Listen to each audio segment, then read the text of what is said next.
acuerdo con los pronunciamientos efectuados durante los últimos 2 días por la Comisión Nacional de Televisión en relación con la decisión administrativa que presuntamente tomó su junta directiva en sesión del 25 de febrero del presente año, consistente en no autorizar la prórroga del contrato de concesión que faculta a la empresa para la explotación del servicio público de televisión por suscripción, Cable Unión sigue siendo hoy un operador legalmente autorizado.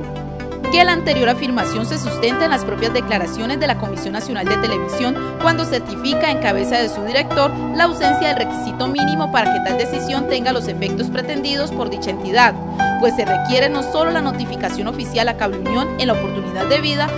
sino también de la garantía del derecho a controvertirla mediante el recurso de reposición. Al no haberse producido la mencionada notificación en la forma y oportunidad debida, la decisión carece de todo valor y eficacia. Que de hecho, Cable Unión considera que la prórroga de su contrato de concesión era un hecho cumplido en la fecha en que presuntamente se tomó la decisión negativa, pues al haber presentado la empresa más de 6 meses atrás la respectiva solicitud y no haber sido atendida favorable o desfavorablemente, dentro de los 3 meses siguientes a ella operó la figura de silencio administrativo positivo, previsto en las leyes vigentes y aplicables en este caso. Que Cable Unión S.A. considera también que con la expedición del acto administrativo que ahora anuncia la comisión, dicha entidad pretende, entre otras cosas, causar una revocatoria de hecho del mencionado silencio administrativo positivo y tratar así de disminuir su responsabilidad y la de los miembros de su junta directiva en términos patrimoniales, disciplinarios y penales. Que la supuesta obligación de dar publicidad a la decisión es procedente solo cuando la misma ha quedado ejecutada y en este caso es claro que ni siquiera el acto administrativo ha sido expedido.